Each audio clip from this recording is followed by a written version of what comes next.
Hello, my darlings. Madam Raven here with another collected tale. Number 2 by Gelfwyn. Don't Chase a Golden Fox. The diner was run down and worn and probably wouldn't pass a health inspection. But they came every morning, farmers, workers, retired. These men didn't come because it was the best place for coffee. Most rarely ordered food. If so, it was 2 eggs, toast, and bacon, a slice of tomato on the side. They eyed me with curiosity when I told them I was looking for tales and legends of their community. One by one, the farmers and the workmen headed off to a long day, leaving me with a couple of grizzled old men. They would look back and forth, mutter. Then one spoke up. "Ever hear of a golden fox?" I had to admit I hadn't. But I knew red foxes could have some color variation. Not a red fox, nor gray. Bigger than either, and only ever seen when the moon is high. Coat will shine like gold in the moonlight.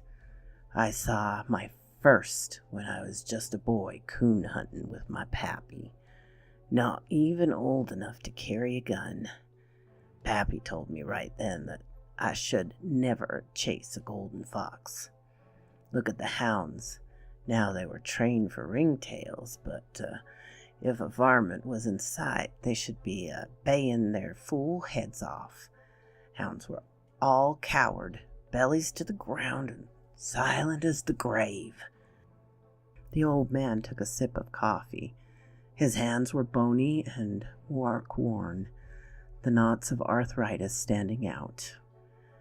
It turned, and I was just a wee bit, but I knew that pelt would have been worth enough for one man to take the shot.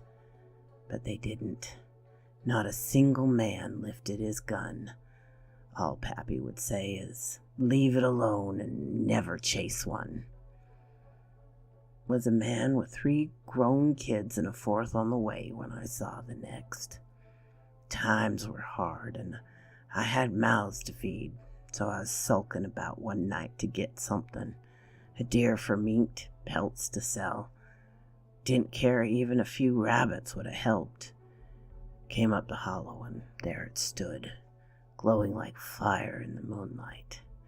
Pappy's words were in my head, but I was reasoning it weren't chasing when the damn thing was just standing there.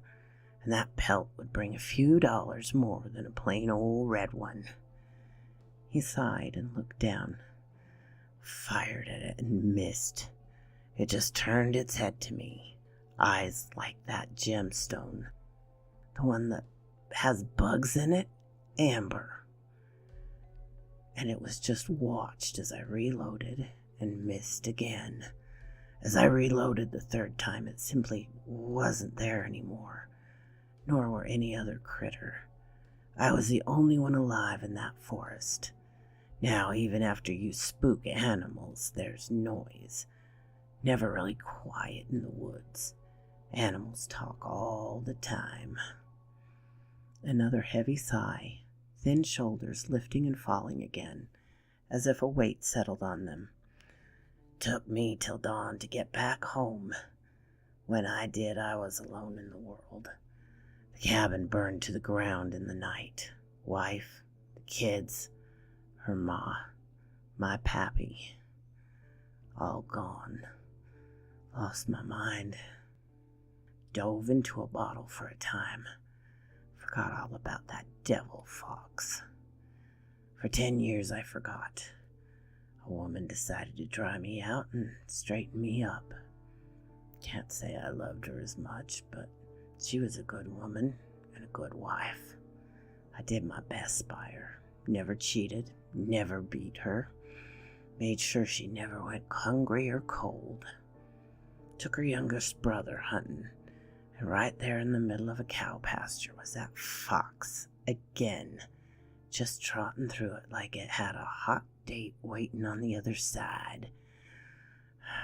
That boy's eyes got huge, and he lifted his rifle, but I forced it to the ground before he could fire. "Leave that thing," I told him. He was old enough to be annoyed, but I was ordering him about as he saw it. The fox never ever paused in its stride. The boy jerked away before I could say another word and chased after it. I turned and ran back home. Woman and our girl were fine. Couldn't understand why I was so worried, waking him up in the middle of the night, leaving her brother out in the fields. He waved over the waitress to get more coffee. Everyone pretended not to notice as he poured something from a small bottle into the coffee and stirred it. The boy wasn't found till spring. He was hanging in an oak tree, or had been, finally rotted enough for his body to tear off and fall to the ground. His head was still in the tree fork. Woman almost left me, but we had the girl, and she knew the boy was hothead. Things were never right, though, between us after. Girl grew up and got married. Lives out west with her man and kids. Those kids have kids now I never seen. The woman went to live with her. I ain't the only one to see it. Every few years we have a boy go missing while hunting, usually found hanging in a tree. We tell our boys never chase it, leave it alone. But new folk move in and they don't believe in superstitions. You're going to hear a lot of weird tales you keep asking. But remember, the world is a lot older than we are. And some of the warnings that don't make sense have survived because someone heeded the warning and lived. A golden fox ever crosses your path, you just wave and let it pass. So quoth this raven.